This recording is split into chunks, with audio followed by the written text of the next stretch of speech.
Everybody, let's get into it. Get stupid, get retarded, get retarded. Let's get it started. Let's get it started. Welcome to a wet and miserable Northamptonshire. So it's been a few days since the fucker died again. The charging system has failed. As you saw in the previous video, it was sitting about 12.3, something like that, maybe a little bit less running, and then dropping to under 12 and wouldn't start. So what I've done is I've taken the bike back into the shed after it sat for a couple of days and put the battery on charge, so it is now back up to a very, very healthy 13.4, 13.5. The battery's taken a bit of a hammering, so I have a booster pack here that I'm going to use to just attach to the battery. My hope being that having the booster pack attached just shares the load for the battery, stops any damage to that, stops the life being sucked out of it while I attempt to crank the bike. I expect it will start and run with that kind of added capacity there.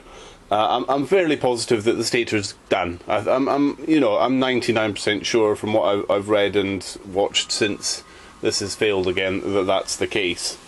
So really just going to crack on with it. One thing I do want to double check though is the earth. I've brought in a jump lead, just one, and I'm going to attach that to the negative terminal on the battery and then to an earthing point on the bike, just to rule out an earthing issue, because it's one of those things that can be the root of all evil. Okay, I've attached the jump starting pack. This is a small car, I think it's up to a 1.8 litre engine it's fine for, so it's okay on the bike. This light tells me I have a good connection from the battery, and the battery tester, if you can see under my hand, I'm not sure you can, there we go, all three lights are lighting up, so the battery's in good condition. We've got a circuit, so this is going to help. So let's start it, and we'll keep an eye on the voltage, and it's handy I've got the video on because I can have a look back in case I miss it.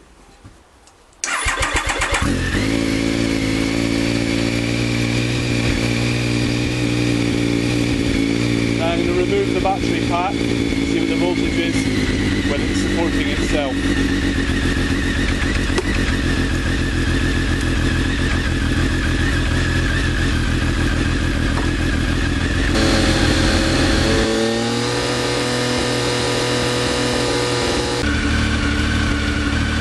Okay, I've just added that jump lead there to the earthing point on the bike, and it's not made any difference. Pretty much as I suspected, but I wanted to rule that out.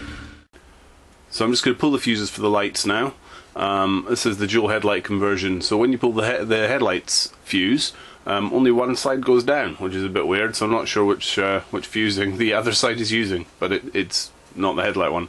So I'm going to pull those and check the increase in voltage.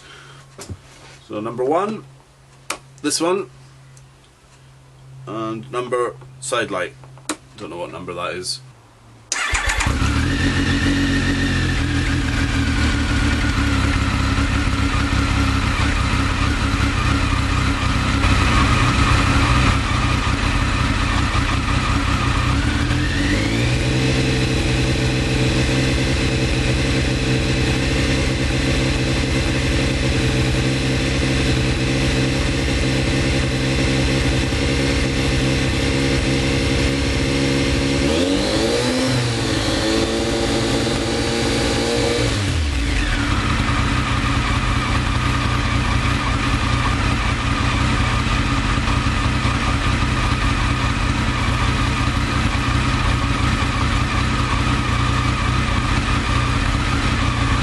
Side light back in.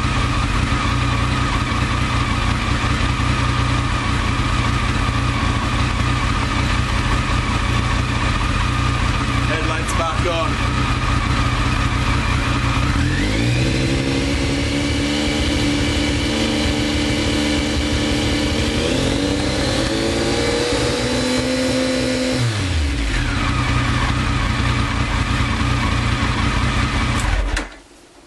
So a difference there of pretty much a whole volt, up to 14.8 with the headlight fuse pulled, the side light fuse pulled at well, anything above 2000 RPM. But ultimately, whilst it appears to be working to a degree, it's obviously not working enough because the battery is dropping down in voltage, and as we saw in the last video, ultimately not capable of maintaining the bike power. So its fairing's off, tank off, put the side light back in this time, someone remind me. Get the full tank out of the way, which is going to be a bitch of a job. Do I bother taking all the petrol out, or do I just try and move it when it's full? I'm on my own, might be a bit difficult, not sure. And then it's test the regulator, which I think is going to be okay judging by that. And then test the stator in the manner which I have learnt to do, which may or may not be right. I'm kind of following guidance online for this one, which you should never do, but I did go down and speak to the mechanic at RAD Motorcycles, who's been incredibly helpful, and if you happen to see this, thank you for putting up with me. I know I'm an intolerable fool. Okay, so let's just crack on. Okay, so rear rack's off, rear plastics are off, and the tank is off. And it's down there. A full tank on one of these, it's fucking heavy, just so you know. And I've just unplugged the regulator. There's the top cable there, and the bottom one goes in there. And that's the outputs from the stator. So I'm going to go double check on the testing of it and come back and test it. Right, from what I've just seen, and I'm winging a bit, so if I get this wrong, just advise, don't criticise. Okay, I've set this to ohms, check the resistance. So I'm going to go from each of these 3 pins here on one side of the regulator and test them against each of the pins here, red and green. The guide says red and black, but I'm presuming green is black. And I'm getting, I've just done this quickly just to check I'm doing it right. So first pin on there, I'm getting fairly consistent results. Next pin, so that's the 2 red, and now the 2 green, just slightly lower. So just repeat that for all 3 of the pins on this side.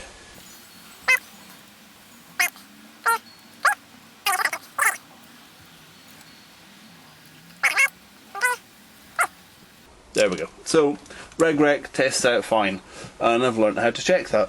This is good. Alright, the next text we're going to do, text? Who are we texting?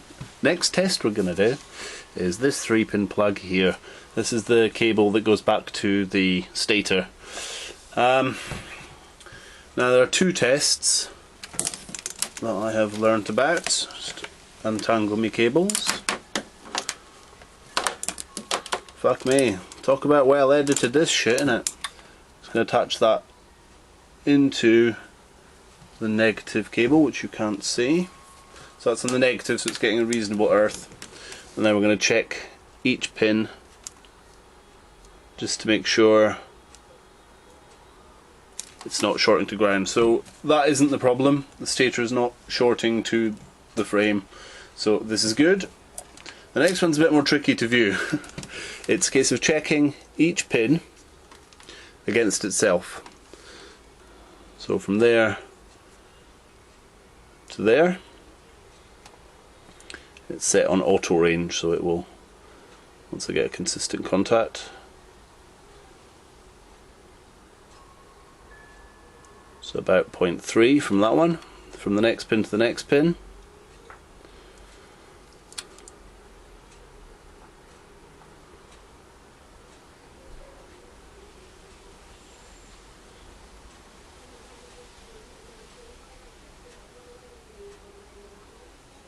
So around 0.3, but it's not happy, it is wavering quite a bit. Okay, and then we'll take the negative out and put it in there, so we're going from pin 2 to 3, let's say. Doesn't really matter, does it? Just cross-checking them all against each other.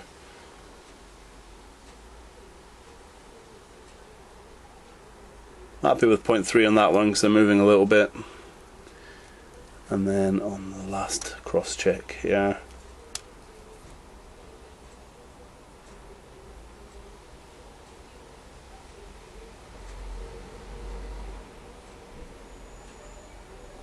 spiking a little bit higher, that one. So we've got one combination spiking a bit lower, and another one spiking a bit higher, but generally around 0.3. So not definitive, but what I've read on the internet says it's not definitive. It's not really going to tell you. Your meter has to be fucking amazeballs to give you a clear indication that a coil's going. So really, it appears okay, and my voltages aren't shocking when I tested them. But we know that the charging system keeps failing. So I'm just going to have to fucking take the engine casing off and have a look at the damn stator, aren't I? I just quickly want to point out one last test. It says check the AC voltage from the stator with the engine running. I have no battery and I have no fuel tank, so we can't do that test. Otherwise that would probably show me what's wrong, and I don't think I can really get to the cable if I do fit the tank in the battery again. I might have to rig that up if I can't see anything. Alright, side panel's off, and I've just taken out what seems to be an inordinate amount of bolts to get into the engine casing. Fucking loads of the cunts. So yeah, we're just going to open it up and have a look. Let's see if we can't crack the seal and get it out.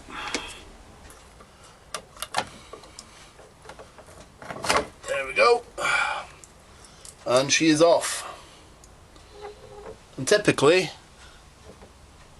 looks fucking healthy as pie. Alright, the stator's out. I've just whipped it off there. It's just that one plug really, and a hose there just disconnected. Like so. Hardly lost any oil, to be honest. Maybe only not even half a cup. So it looks alright, I think. I'm just going to bring it out into the daylight and have a proper look, see if there's anything obvious, but I don't really know what I'm looking at. I'm expecting to see some burnt bits or some such thing.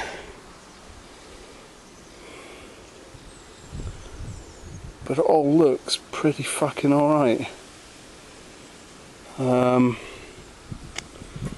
Okay, quite irritating really.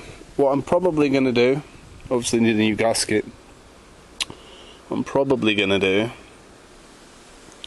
is take this down to my motorbike garage and maybe a bag of donuts as a thank you, as an apology for annoying the fuck out of him, and maybe see what he thinks, have a look, explain what results I've got, and yeah, take it from there. See what happens. I know when that hotline blink, I can only mean one thing.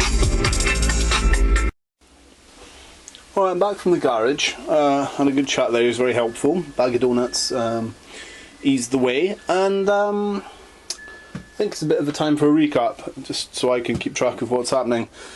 It appears that with the battery fully charged and the bike running and with the lights on, a reasonable voltage, we're getting up over we're getting low to mid 13 volts, which isn't sustainable power for the bike. And with the lights, well, one half of the lights off, we're getting up over 14.8 at high revs, which is a sustainable voltage. Regulator test's fine, so that's okay. The battery's brand new, so that's okay. The stator looks fine, that's okay. All the connections in between are okay, so that's okay. So this suggests that this is weak, and that when the lights are pulling the power they do, that it's unable to cope, and that's when it's struggling. So a little bit of prolonged use with the lights on is asking too much of this in a recharging capacity. So what I'm going to try and do, because I need to take the front off to fix the side light bulb anyway to put it back in its place, is I'm going to put the stator back on, put some gasket seal around, put that back on, refit that, top up the oil, and refit the battery, and refit the tank, connect everything back up again, take the front off, start the bike and run it with the headlights disconnected, and then I'm going to swap the super bright headlight bulbs I have in for some standard 55 watt ones, which I think I have, which will be a lot lower power draw. And I'm also going to pull, in the front of this bike there's some relays, and one of those relays gives it dual headlight conversion, because there's the twin headlights. As standard, it's one dipped both main, I think. Mine's both dipped both main, or something like that. Either way, with the relay pulled, it's one side only, as is the legal requirement in the UK for split glass. It's fucking stupid. So anyway, if I run without the twin headlights, that's less power consumption. If I drop to lower powered bulbs, that's less power consumption. And if that's sustainable voltage for now, it means I can use the bike. Fucking yippee, I hear you say. Just safe in the knowledge that that's maybe weak, or there's another fault. So with that in mind, I've ordered a 12 volt or a DC volt display just to fit into the battery, and I'll mount it somewhere on the front of the bike somewhere where it's visible. It's a nice round display, so I can keep an eye on the voltage when I'm out and about, and if I see it dropping, I can make my way home. Because that's got issues as far as I'm concerned. But we may have a plan. Alright, with the engine cover being back on, I've refitted the rear rack and the rear plastics, and the tank is back on, and the battery is back on, and I've reconnected the multimeter to measure the voltage, so it's over 13, still holding okay, and I've removed the front. So just quickly on this one, pull the relay out. It's the bottom one in this row of 4. I know it's difficult to see in there, just in there, but that gives us one side dipped, 2 sides main beam, which apparently it's meant to be, which is shite. Right, let's see what bulbs I'll get in there and swap them for some weaker ones. Right, back together. Nose cone is on, side light works, chicken dinner. One side headlight, 2 side main beam. What I've done is put just your standard 55 watt fuck me, 55 watt H4 bulb in this side, and on this side is a brighter one, which is only on main beam. So if I keep the bright one, because if I'm using main beam, it's because I need to fucking see. So that makes sense. I have LED in here, so that shouldn't draw much power at all. Just a white one. And it's literally all back together. I've put the sat nav back on because it doesn't need to run all the time, and I can charge it up and then use it if I need it, because sometimes you need a speedo. So the proof now is in the fucking pudding. Okay? This is good. All as it should be. And then we'll just see what happens. We really need to see a considerable increase on what I was getting yesterday or the day before in idle voltage and running voltage. If it's not up around 14, I'm not going to get away with using it in the short term. But it's worth a try.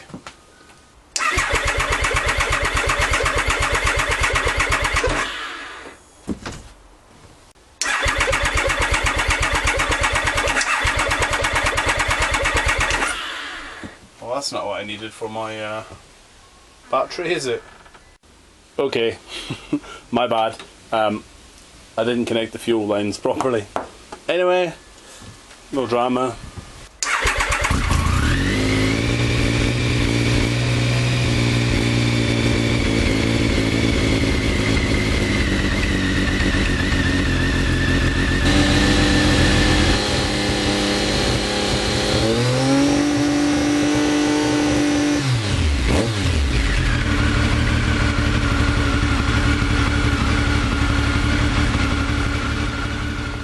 So I didn't really record an ending to today's work, so this is the ending bit. I just went into editing and realised I had nothing to show you for the end. It is back together. We're getting around about 14 volts, which is enough to use, I think. We'll give it a try and see. But it's all back together and running, but definitely a new stator eventually.